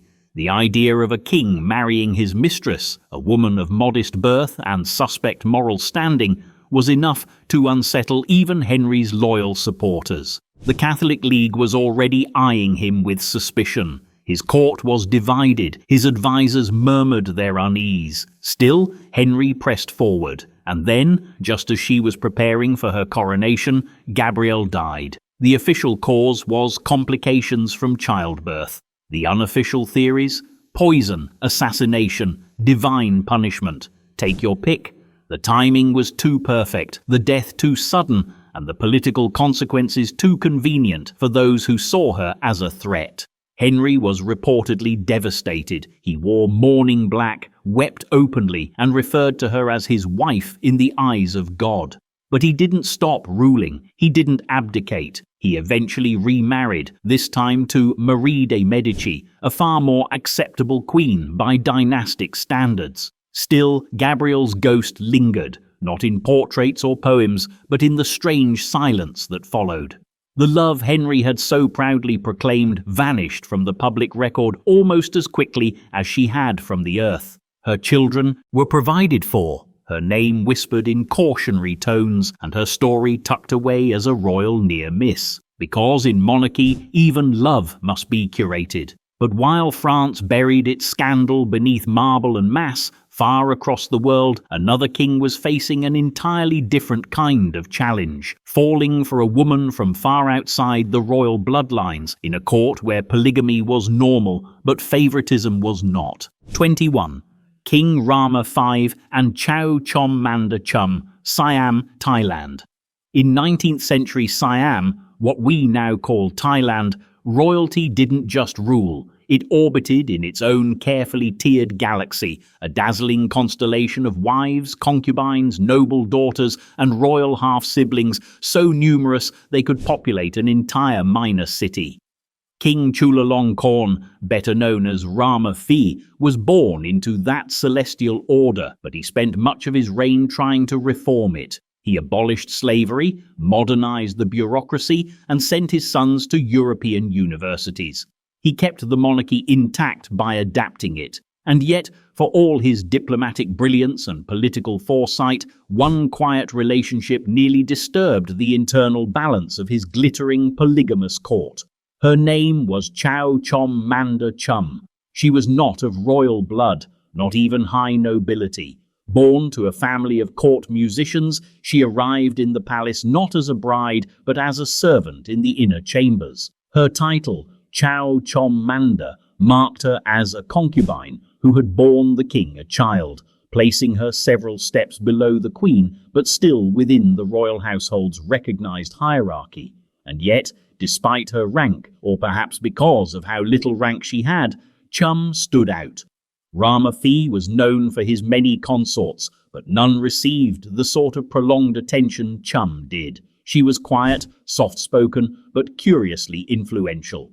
Unlike the queens and noble-born women around her, Chum had no powerful family backing her, no political faction waiting to elevate her. And yet, the king visited her chambers frequently. He favored her company. He publicly acknowledged their daughter.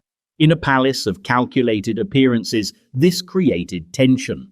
For Chum to rise too quickly would have disrupted the delicate internal order of the Grand Palace. The court was not built to handle emotion that didn't align with protocol.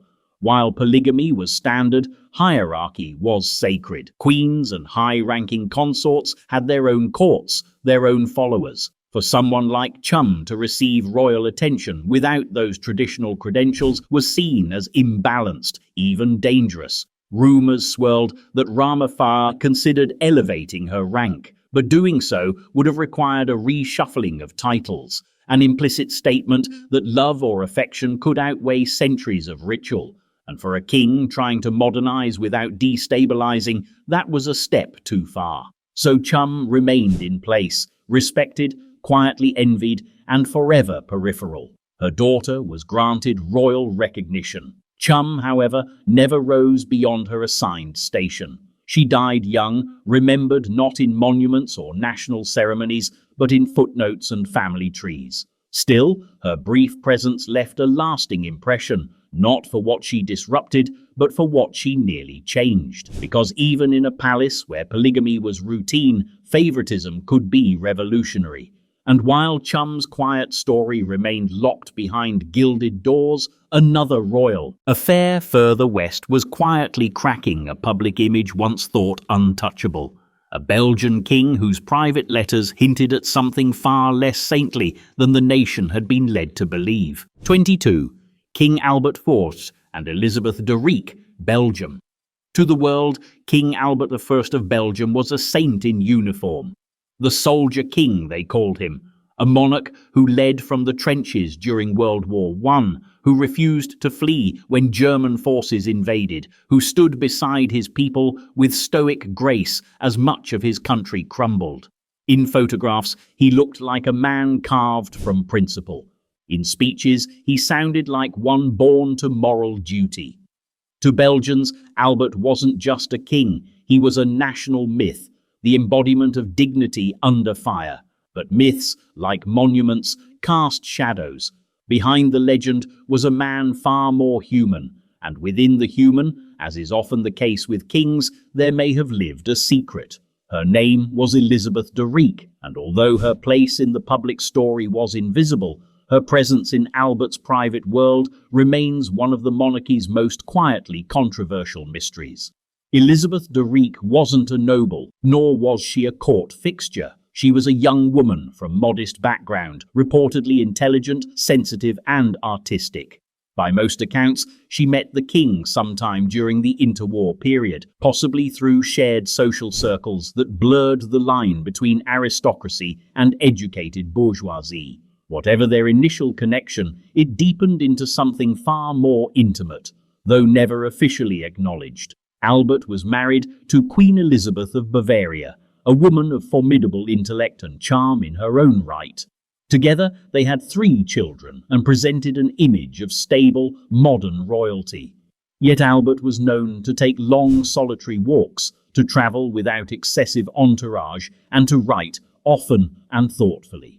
Among his private correspondences, letters allegedly sent to de Rijk surfaced long after his death, filled with poetic language, coded affection, and the unmistakable melancholy of restrained longing.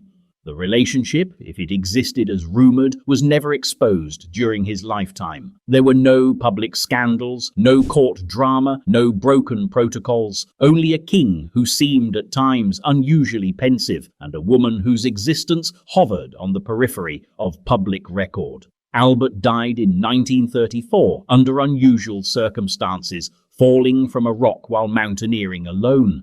Some found the death too convenient, too sudden. Conspiracy theories flourished. Was it truly an accident? Was he meeting someone? Had the weight of private guilt become too much for the king who bore a nation's hope? None of it could be proven. And yet the rumors persisted, not because people wanted to tarnish the memory of a beloved monarch, but because even kings have inner lives the public isn't meant to see. What made Albert's alleged affair so haunting wasn't its scandal, but its restraint. A relationship that may have been filled with unspoken promises, hidden letters, and emotional loyalty, all quietly swept beneath the marble pedestal history placed him on. Because sometimes the most powerful affairs don't shatter palaces, they simply never leave them. And as Belgium mourned its hero king, another queen, one far more visible, far more doomed, was being dragged through the court of public opinion, not for what she did, but for what people wanted to believe she had done. Her name was Marie Antoinette, and her heart may have belonged to a man history remembers as someone else's legend. 23. Queen Marie Antoinette and Count Axel von Fersen, France. Few names in history summon such immediate and polarizing reactions as Marie Antoinette. To some, she was a frivolous queen in towering wigs and silk gowns, dancing on the edge of revolution while the poor starved. To others, she was a scapegoat, an Austrian princess trapped in a gilded cage, punished for being foreign, feminine, and far too fashionable. But underneath the caricatures and condemnations lies a human story, far more complex. And at the heart of it stands Count Axel von Fersen, Swedish nobleman, loyal courtier, and perhaps the Queen's greatest secret. Their paths first crossed in 1774, when Fersen arrived at Versailles during one of the court's endless masquerade balls. He was young, dashing, and unmistakably foreign, a dangerous combination in a palace obsessed with hierarchy and appearances. Marie Antoinette, still Dauphine at the time, was charmed. He became a regular presence at court, and though he left France for a time, he returned in 1778 and stayed. Fersen quickly became part of the Queen's inner circle. Officially, he was just another aristocrat, drifting through salons and promenades. Unofficially, their connection deepened in ways that left courtiers suspicious and pamphleteers delighted. He was there at her side during key moments, her pregnancies, the tense early years of her reign, and eventually the decline of the monarchy itself. Their letters, preserved, censored, and in some cases deliberately altered, suggest a profound intimacy. Ink smudges, redacted phrases, and careful crossings out only add to the sense of something half said or deliberately unsaid. Some historians argue that the two were never lovers in the physical sense, that their bond was romantic but chaste. Others believe the Queen took refuge in Fersen during the loneliest years of her marriage, when Louis XVI was more interested in locks and keys than passion. The truth likely lies somewhere in between. They may not have needed scandalous behavior to inspire suspicion. Their closeness alone, in the tightly wound world of Versailles, was enough to cause alarm.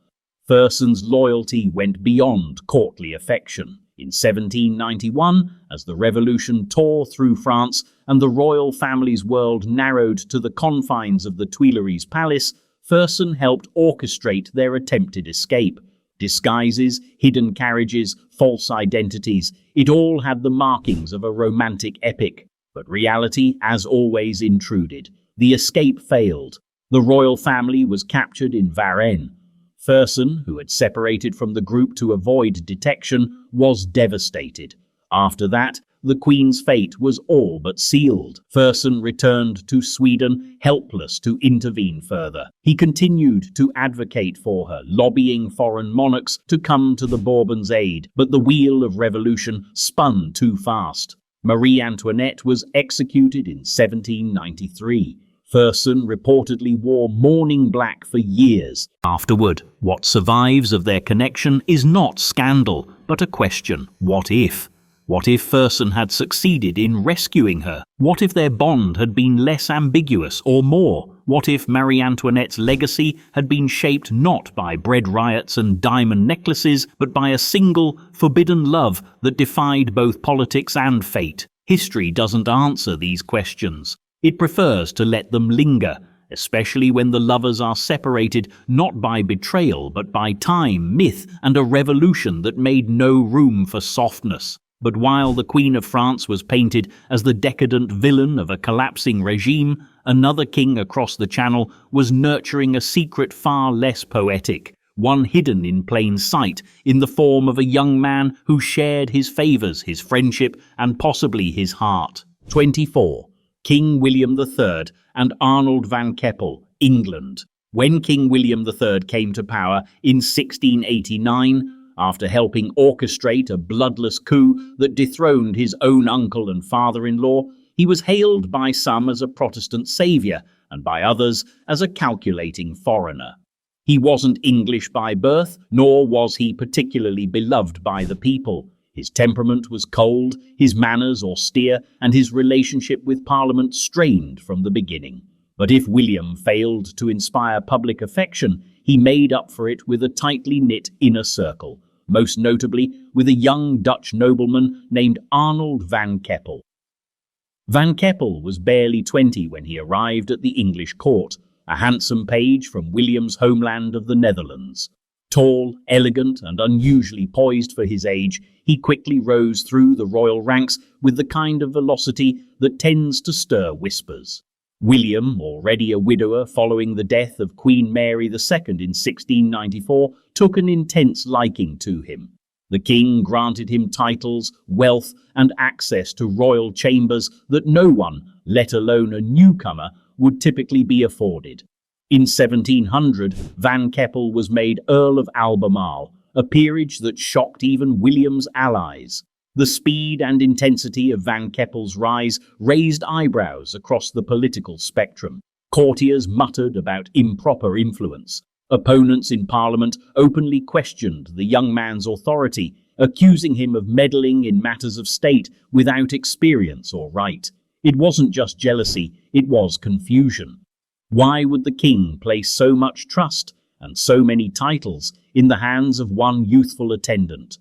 William never addressed the rumours directly. He had spent his life navigating suspicion with a sort of practiced indifference. But his treatment of Van Keppel spoke louder than any denial. The king took him on military campaigns, relied on his advice, and gifted him vast estates in both England and the Netherlands. Van Keppel, for his part, remained loyal and dignified, neither confirming nor denying the true nature of their relationship. The speculation, then as now, was that William's bond with Van Keppel was more than political, but without explicit evidence, history has left it ambiguous, frustratingly so for those eager to define it. It's worth noting that William had similarly close ties with other men in his earlier life, notably with Hans Willem Bentinck, another Dutch noble who had once occupied Van Keppel's favoured position. The pattern suggested more than coincidence, yet nothing ever crossed the line into open scandal. The king's life remained a fortress of privacy. William died in 1702, following a fall from his horse. Van Keppel was by then firmly established in the English aristocracy, and while his influence waned under the next monarch, his status never disappeared. He lived on as a respected peer, a quiet reminder of the king's curious affections. The real mystery isn't whether William and Van Keppel were romantically involved. It's why it mattered so much, why a king's private favoritism could provoke so much public outrage. Why friendship, when wrapped in enough power, enough silence, and enough proximity, becomes its own kind of threat. And as England puzzled over one king's suspicious closeness across the Atlantic, an emperor would ignite scandal not through secrecy but spectacle, a fiery, unapologetic love affair that would embroil two courts, humiliate a queen, and become a legend in the making. 25. Emperor Pedro I and Domitila de Castro, Brazil. In the imperial courts of Europe, scandal travelled in whispers. In Brazil, under Emperor Pedro I, it galloped through the streets. Passionate, impetuous, and chronically uninterested in decorum, Pedro didn't just wear the crown of Brazil's first emperor, he wore his emotions on his sleeve. His reign was loud, unstable, and drenched in contradiction, and no contradiction defined him more than his explosive affair with Domitila de Castro, the Marchioness of Santos. Domitila wasn't born into the royal orbit. She was a Sao Paulo socialite from a respectable, though not aristocratic, family. She was married young, endured an abusive relationship, and found herself widowed in her 20s. By the time she met Pedro in 1822, she was beautiful, worldly, and very much aware of how power could shift with proximity. Pedro, meanwhile, had just declared Brazil's independence from Portugal and crowned himself emperor, driven by ego, nationalistic fervor, and a deeply theatrical sense of destiny. Their relationship began in secret, but soon became the worst-kept secret in the empire. Pedro wrote her scandalously candid letters, over 100 of them, many filled with political commentary, nicknames, and an almost adolescent infatuation. He called her Titilia. She called him Demonau, a pet name meaning something like Big Devil.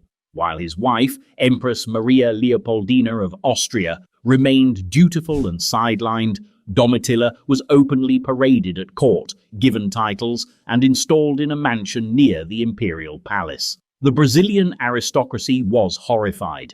Empress Leopoldina, a Habsburg by birth and a quiet force of stability, became a tragic symbol of royal humiliation. The public grew increasingly uncomfortable with Domitilla's presence, particularly as she received promotion after promotion, from marchioness to noble confidant to unofficial co-ruler. She sat in on councils, she signed documents, she bore the emperor several children. What had begun as an affair had transformed into a rival power structure. Then, in 1826, everything broke. Leopoldina died under physically and emotionally devastating circumstances. Officially, illness was blamed. Unofficially, the court blamed stress, grief, and heartbreak, emotions linked in no small part to her husband's public infidelity. The backlash was swift. Pedro's popularity plummeted. Domitilla, once admired for her charisma, became the target of vitriolic pamphlets and social ridicule. Her image, already controversial, was painted as the manipulative seductress who had helped destroy an empress. Under mounting pressure from his advisors, his family, and the court, Pedro finally ended the affair in 1829. Domitilla was exiled from Rio de Janeiro and returned to Sao Paulo, where she lived out her life in relative peace and modest nobility. She remarried. She gave generously to charitable causes, but the title of Marchioness of Santos would forever be synonymous with scandal. Pedro went on to remarry, this time to Princess Amelie of Leuchtenberg, and attempted to rebrand himself as a more disciplined ruler, but the damage had been done. His abdication in 1831 was the result of many factors: political unrest, economic instability, but his personal life had undeniably contributed to the collapse of public faith. What remains is the portrait of an emperor who believed his passion could be crowned alongside his ambition, and a woman who dared to believe him. And as Brazil tried to move on from one imperial affair, a quieter storm was brewing far to the north, in a Nordic court, where rumours of a widowed king and an actress refused to stay off stage. 26. King Haakon VII's rumoured romance with an actress, Norway. Norway has long prided itself on its quiet dignity, a kingdom of fjords, forests, and formality. Its royalty, too, tends to move with careful restraint, more stoic than sensational, more revered than scrutinized. But even in the cool, composed realm of Norwegian monarchy, whispers have occasionally found their way past the palace gates, and one of the quietest, yet most persistent, concerns a king who lost a queen, and perhaps, in the years that followed, found something else entirely. King Haakon VII was no ordinary monarch. Born Prince Carl of Denmark, he was chosen in 1905 to become Norway's first independent king in over 5 centuries. It was a rare moment in royal history, a crown offered by democratic vote, accepted by a man known more for modesty than might. Haakon ruled with calm integrity. He walked alone among his people during Nazi occupation. He wore his grief in silence when his beloved wife, Queen Maud, died unexpectedly in 1938. And in the public imagination, he remained a widower monarch, noble in mourning, married to memory. But behind that solemn figure, there were murmurs. After Maud's death, Haakon never remarried. But rumors emerged, never formally acknowledged, never publicly discussed, that he had developed a close, perhaps unusually close, companionship with a well-known Norwegian actress. Her name has never been confirmed in official histories, but certain names circle in books, biographies, and the fog of collective speculation. She was said to be elegant, intelligent, and discreet, qualities that would have appealed to a king allergic to scandal. The nature of their relationship remains a mystery.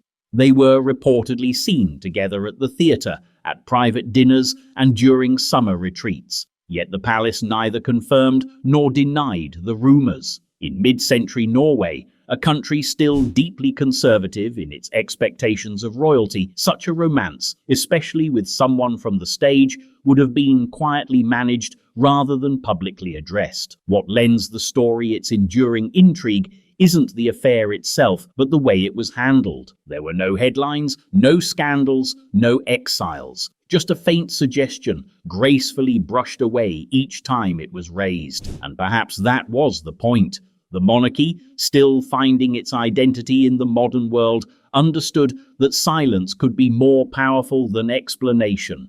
If there was love, it was lived in the margins. If there was affection, it was threaded between appearances. And if there was heartbreak, it was borne behind the careful choreography of public duty. Haakon reigned until his death in 1957, remembered as a national symbol of resilience and honor. His legacy remains nearly untouchable. But tucked within that legacy, perhaps, is the echo of a quieter life, one shaped not just by sacrifice and war, but by companionship he never could name. It was a relationship Norway neither confirmed nor forgot. And while the North guarded its secrets in icy silence, further south, a king surrounded by gold and gossip refused to stay quiet, preferring parties, palace rumours, and a reign where affairs weren't buried but flaunted in full daylight. 27. King Farouk I and Safinaz Zulfikar, Egypt. By the mid-20th century, Egypt was no stranger to spectacle. Yet even amid the fading grandeur of a monarchy on the edge of revolution, King Farouk I stood out, not as a statesman, but as a living contradiction. Overindulgent, erratic, and famously photogenic in military dress, he seldom earned. Farouk ruled more like a caricature of a king than a custodian of national identity. And at the heart of his unravelling public image was his turbulent marriage to Safinaz Zulfikar, later renamed Queen Farida, and the constellation of affairs that orbited around it. Farida came from a noble Egyptian family with Ottoman roots. Cultured, poised, and in many ways the ideal bride for a young king seeking public legitimacy. Their wedding in 1938 was a national event. She was just 17, he 18. For a brief moment, they symbolized a modern monarchy, young, radiant, and aligned with the aspirations of a country slowly waking from colonial shadows. But whatever hope the marriage held quickly faded behind palace walls. Farouk was notorious for his excesses. He hoarded cars, collected coins, devoured banquets, and indulged in a rotating cast of companions, socialites, debutantes, actresses, and the occasional diplomatic scandal. His affairs were not whispered, they were paraded. Cairo society saw it, foreign dignitaries noted it, and Farida lived it. Safinaz, renamed Farida by royal decree to fit tradition, became queen in title but not in influence. Her role was largely ceremonial, though she was admired for her elegance and restraint. She bore Farouk 3 daughters, but failed to provide what the court desperately wanted, a son. The king's patience, already thin, evaporated. As his public popularity plummeted due to political missteps and a growing gap between his lifestyle and the suffering of ordinary Egyptians, he seemed to double down on escapism. His extramarital affairs became a defiant performance, a king thumbing his nose at propriety, as if daring the world to judge him. Farida, humiliated and sidelined, tried to maintain dignity in the face of open disrespect, but the monarchy's mask had slipped. In 1948, Farouk divorced her, blaming political pressure, personal incompatibility, and the lack of a male heir. heir. But the truth was widely understood. She had simply become inconvenient. Their separation only intensified the king's dissent. He married again, briefly and disastrously, and continued his affair-fueled lifestyle, even as public patience eroded completely. By 1952, the Free Officers movement, led by Gamal Abdel Nasser, forced Farouk to abdicate. The once mighty monarch sailed into exile aboard his luxury yacht with suitcases full of banknotes and a reputation in tatters. Farida, meanwhile, lived out her life in quieter dignity. She never remarried, refused to speak ill of the king publicly, and became something of a nostalgic figure, an empress of what might have been. Her legacy, unlike Farouk's, aged well, and perhaps that's the bitter symmetry of their story. A queen who lost everything by being faithful, and a king who lost everything because he couldn't be. But the next royal scandal would flip that pattern, featuring not a reckless king, but a brilliant prince undone by his deepest attachment to another man. 28. King Frederick the Great and Hans Hermann von Katter, Prussia. Long before he became the iron-willed monarch who would mold Prussia into a military powerhouse, Frederick the Great was simply Crown Prince Frederick, sensitive, artistic, and utterly unsuited to the brutal expectations of his father, King Frederick William I. Their relationship was not merely strained, it was a psychological siege. The king valued discipline, obedience, and martial austerity. Frederick, on the other hand, preferred music, philosophy, French poetry, and, most controversially, friendship of an intensity his father could neither understand nor tolerate. Enter Hans Hermann von Katter, a young officer in the Prussian army, polished and charismatic, with a love for art and literature that mirrored Frederick's own. The two became inseparable at court. They shared books, ideas, confidences, and, according to persistent rumor, something far more intimate. Whether their bond was romantic, platonic, or something ambiguously in between, it certainly terrified the king. To him, Katter wasn't merely a bad influence. He was a threat to the rigid structure Frederick William I had spent his reign enforcing. Things came to a head in 1730 when Frederick, then just 18, attempted to flee Prussia with Katter.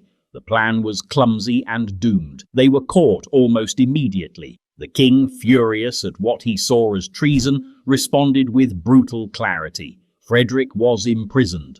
Katter was charged with abetting a royal escape, but the real punishment wasn't handed to Katter. It was reserved for the prince himself. Frederick was forced to watch his friend's execution. The details are staggering in their coldness. On the king's orders, Katter was beheaded in Frederick's line of sight at the fortress of Kustrin. Contemporary accounts describe the prince collapsing at the sight, sobbing and screaming. The moment left a permanent scar, one that Frederick never spoke of in public again. The act was meant to break him, and in some ways it did. Afterward, Frederick submitted. He returned to the path laid out for him, a career of military conquest, bureaucratic reform, and cold Enlightenment logic. But something had shifted. He became king in 1740 and ruled with brilliance, but never warmth. He built Prussia into a force to be reckoned with, yet kept himself at an emotional distance from everyone, including his own family. He never married. He filled his court with intellectuals and kept correspondents like Voltaire, but remained guarded. His later years were spent in solitude at Sanssouci, a palace filled with art and philosophy, and conspicuously empty of close companionship. The story of Frederick and Katter is not a conventional affair. There are no surviving love letters, no formal declarations, but history doesn't always need a confession to find heartbreak. The power of their bond lies not in what it confirmed, but in what it cost. A prince who may have loved and lost not only a friend, but his right to feel freely. And a king who would become great by burying what once made him human. While Prussia tried to forget what it had done to its future monarch, another royal affair across the Channel would refuse to stay buried. Its love triangle, spilling onto the world stage, splashed across headlines, tapes, and tabloids, reshaping the very idea of monarchy in real time. 29. Prince Charles and Camilla Parker Bowles, UK. For most royal affairs, scandal lingers in the shadows, spoken in whispers, covered in polite denials, and forgotten with time. But the story of Prince Charles and Camilla Parker Bowles never had that luxury. Their relationship didn't just become public, it became global. A saga of loyalty, longing, and carefully managed catastrophe that spanned decades, survived the death of a princess, and ultimately redefined what the British monarchy could survive. Their bond began in the early 1970s, long before Diana, long before paparazzi lenses became a fixture of royal life. Camilla Shand was witty, confident, and unapologetically herself, qualities that set her apart in the upper-class social circles where women were still expected to smile quietly and wait for introductions. Charles, then a young naval officer and heir to the throne, was captivated. The chemistry was immediate, but the timing, as history would prove, was disastrous. Charles left for military service, Camilla married Andrew Parker Bowles, and the royal machinery spun on, determined to pair the Prince of Wales with someone more ideal. Camilla, with her experience and earthy humour, was deemed unsuitable for a future queen. When Diana Spencer entered the picture, young, aristocratic, virginal, the firm found its perfect candidate. Charles married her in 1981, and millions watched what looked like a fairy tale. But behind the balcony smiles, the story was already beginning to crack. Camilla never left the frame. Their relationship, paused, then resumed, became the worst-kept secret in royal circles. Diana knew, Charles knew she knew. The press eventually found out, and what followed was a slow-motion public implosion. The infamous Camillagate tapes, leaked in 1993, painted the relationship in lurid detail. Charles admitted the affair in a 1994 interview. Diana, with heartbreaking clarity, delivered the line that came to define the entire triangle. There were 3 of us in this marriage, so it was a bit crowded. The public, overwhelmingly sympathetic to Diana, turned on Camilla. She was vilified in the tabloids, reduced to caricature, a villain in pearls, cast in the role of royal homewrecker. For years, she kept a low profile. Charles, by contrast, launched a deliberate campaign to rehabilitate both his and Camilla's image, one carefully curated through interviews, charitable work, and subtle softening. Then came Diana's death in 1997, and the entire monarchy trembled. The grief was raw, the public unforgiving. Any misstep, especially from Charles, could have meant the end of the House of Windsor as a serious institution. But time, cynical, forgetful, and forgiving, did its work. Slowly, carefully, Camilla re-entered public life. She appeared alongside Charles at charity events. The Queen herself offered cautious approval, and in 2005, over 3 decades after their relationship began, Charles and Camilla married in a civil ceremony. She became the Duchess of Cornwall, then, decades later, Queen Consort. What began as an affair ended with a crown. Theirs was not a story of innocence. It was one of endurance, of reputations shattered and reassembled, of public scorn outlasted. Camilla didn't seduce a prince, she waited for him. Charles didn't defy the monarchy, he bent it over time. But if their saga showed how royalty could adapt to modern love, the next scandal reminded the world that behind every modern crown still lurks an ancient temptation for power, secrecy, and relationships too entangled to be untangled. 30. King Juan Carlos I and Corinna Larson, Spain. By the time the name Corinna Larson entered the public conversation in Spain, King Juan Carlos I had already weathered a lifetime of contradictions. He was the monarch who helped guide Spain from dictatorship to democracy, a king who had once been beloved, no, revered for his quiet resistance to authoritarian regression and his role in the peaceful transition after Franco's death. For decades, he was seen as the model of modern royalty, dignified, diplomatic, and indispensable. But beneath the medals and handshakes, the image of Juan Carlos was already beginning to unravel. His affair with Corinna Larson, a Danish-German businesswoman and former princess by marriage, began sometime around 2004. It was never officially confirmed in its early days, but palace insiders knew. So did journalists, foreign diplomats, and eventually the Spanish public. The problem wasn't just that Juan Carlos was married to Queen Sofia, a woman who had endured decades of quiet humiliation, but that Corinna wasn't content to remain discreet. She moved in elite circles, accompanied the king on trips, and was frequently seen at royal-adjacent events.